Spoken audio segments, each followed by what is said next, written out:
লুকাসের class consciousness theory. George লুকাসের একটি অত্যন্ত গুরুত্বপূর্ণ অবদান হচ্ছে তার ক্লাস কনসাসনেস সম্পর্কিত আলোচনা। তিনি তার হিস্ট্রি অ্যান্ড ক্লাস কনসাসনেস 1923 গ্রন্থে তার তত্ত্ব প্রদান করেছেন। লুকাস তার তত্ত্ব প্রদান করতে গিয়ে প্রথমে মার্কসের শ্রেণী প্রত্যয়টি নিয়ে আসেন।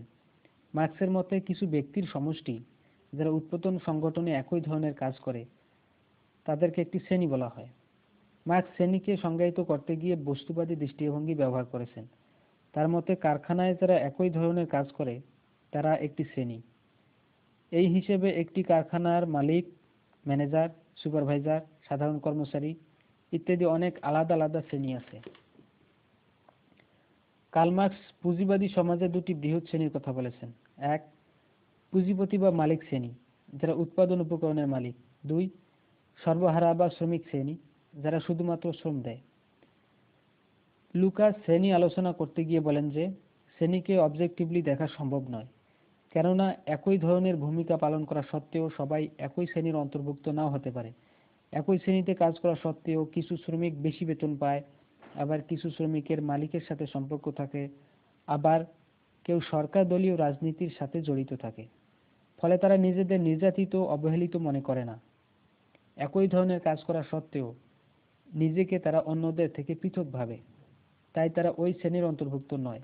এজন্যই লুকাস বলেছেন যে যতক্ষণ না পর্যন্ত ব্যক্তি নিজে নিজেকে কোনো শ্রেণীর অন্তর্ভুক্ত মনে না করবে ততক্ষণ পর্যন্ত সে ওই শ্রেণীর অন্তর্ভুক্ত হবে না।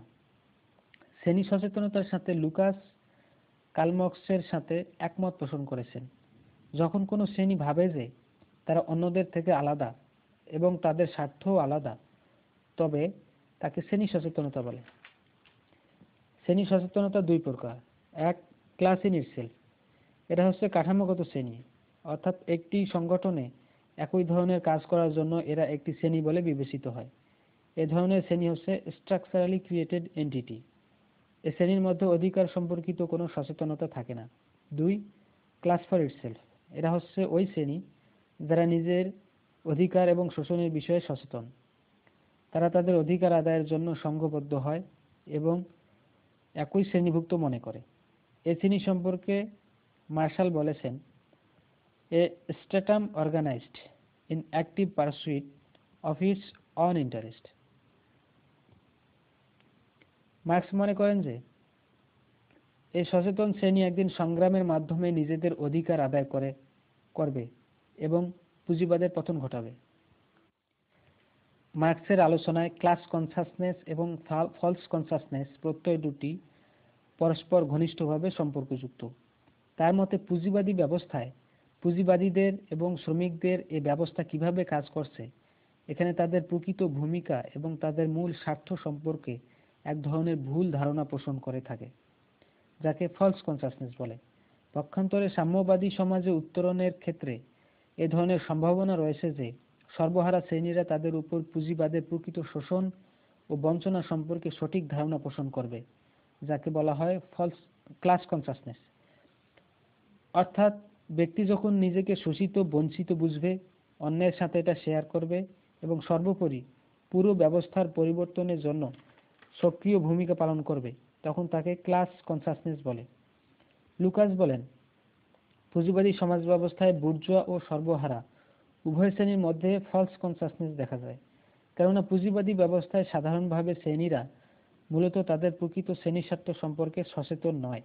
উদাহরণস্বরূপ, যতক্ষণ না বৈপ্লবিক অবস্থার উদ্ভব হয় ততক্ষণ পর্যন্ত সর্বহারা শ্রেণী তাদের উপর পুঁজিবাদী শোষণের প্রকৃতি উপলব্ধি করতে পারে না। ফলে সমাজে অর্থনৈতিক কাঠামোয় তাদের অবস্থান সম্পর্কে নিজেদের মধ্যে এক ধরনের মিথ্যা সচেতনতার সৃষ্টি হয়। পুঁজিবাদী ব্যবস্থায় শ্রেণীরা তাদের সামাজিক, ঐতিহাসিক এবং অর্থনৈতিক অবস্থান সম্পর্কে প্রকৃতপক্ষে সচেতন নয়, বরং তাদের যে সচেতনতা তা মূলত অসচেতনতারই নামান্তর।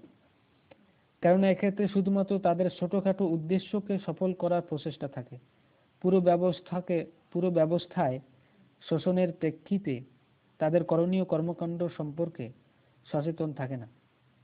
যেমন কোনো শ্রমিক সংঘের সদস্যরা তাদের দৈনন্দিন চাহিদার প্রেক্ষিতে বিভিন্ন দাবি দাওয়া তুলতে পারে, ছোটখাটো আন্দোলন করতে পারে, যার প্রেক্ষিতে বাইরে থেকে তাদেরকে সচেতন মনে হতে পারে, কিন্তু প্রকৃতপক্ষে তারা অসচেতন, কেননা তাদের মধ্যে পুরো ব্যবস্থাকে পরিবর্তন করার বা পুরো শ্রেণীর স্বার্থ সিদ্ধ করার কোনো সুদূর প্রসারী পরিকল্পনা থাকে না।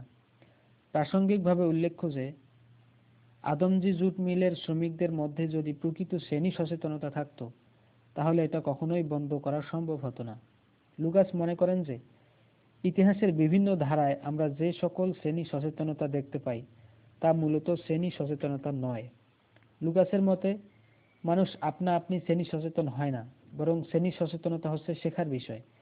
শ্রেণী সচেতন হবার জন্য শিক্ষিত হতে হয়। মার্কস ইতিহাসের বিভিন্ন স্তরে যেসব শ্রেণী সচেতনতা দেখিয়েছিলেন সেগুলোর মতো শ্রেণী সচেতনতা ছিল না, কেননা সেখানে সবাই সচেতন ছিল না, বরং একটি অংশ তাদের স্বার্থের জন্য শ্রেণী সংগ্রাম করেছিল। 1848 সালে প্যারিসে বাস্তিল বিপ্লব হয়েছিল। এটি কয়েকদিন স্থায়ী ছিল। এখানে শ্রেণী সচেতনতা ছিল কিনা তা নিয়েও বিতর্ক আছে। লুকাস বলেন প্রলেতারিয়েতরাই হচ্ছে শ্রেণী সচেতন। প্রলেতারিয়েত তাদেরকেই বলা হয় যারা মশাল হাতে অধিকার আদায়ের জন্য আন্দোলনকারী।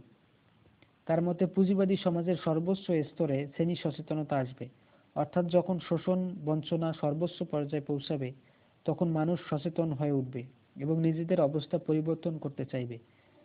যত বেশি বুর্জোয়ার সংখ্যা বৃদ্ধি পাবে তত বেশি শ্রেণী সচেতনতা বাড়বে।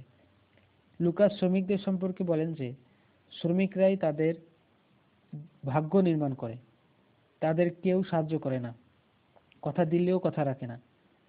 যখন কোনো সমস্যা দেখা দেয় তখন সবাই বুর্জোয়াদের পক্ষে কথা বলে। পুলিশ, সংবাদপত্র, আইন, আদালত সব প্রতিষ্ঠান বুর্জোয়াদের পক্ষে চলে যায়। কোনো জায়গায় কোনো দুর্ঘটনা ঘটলে বা হামলা হলে সাধারণ মানুষকেই হয়রানি করা হয়। এজন্য মার্কস বলেন বুর্জোয়ারা শ্রেণী শোষণের হাতিয়ার হিসেবে রাষ্ট্র ও সামাজিক প্রতিষ্ঠানগুলোকে ব্যবহার করে। লুকাস মনে করেন পুঁজিবাদের সর্বোচ্চ স্তরে এসে মানুষ শ্রেণী সচেতন হবে এবং সংগ্রামের মাধ্যমে সমাজের পরিবর্তন করবে। তিনি পুঁজিবাদী সমাজে আরও কিছু শ্রেণীর কথা বলেন, যেমন পেটি বুর্জোয়া এবং পিজেন্টস, যারা শ্রেণী সচেতন হতে পারে না, কেননা এরা তাদের শ্রেণীগত অবস্থান সম্পর্কে সচেতন নয়। লুকাসের ক্লাস কনসাসনেস তত্ত্বের মূল্যায়ন। লুকাসের ক্লাস কনসাসনেস সম্পর্কিত তত্ত্বটি একটি অত্যন্ত সমৃদ্ধশালী তত্ত্ব, যদিও এর প্রত্যয়গুলো মার্ক্সীয় ধারণা থেকে নেওয়া হয়েছে। তিনি তার আলোচনায় ব্যক্তির চিন্তাভাবনা এবং কাজের সাথে পুঁজিবাদী সমাজের এক ধরনের দ্বান্দ্বিক সম্পর্ক দেখিয়েছেন। তার এ তত্ত্ব অর্থনৈতিক নির্ধারণবাদী এবং আধুনিক মার্ক্সবাদীদের মধ্যে একটি গুরুত্বপূর্ণ সংযোগ সেতু হিসেবে কাজ করে।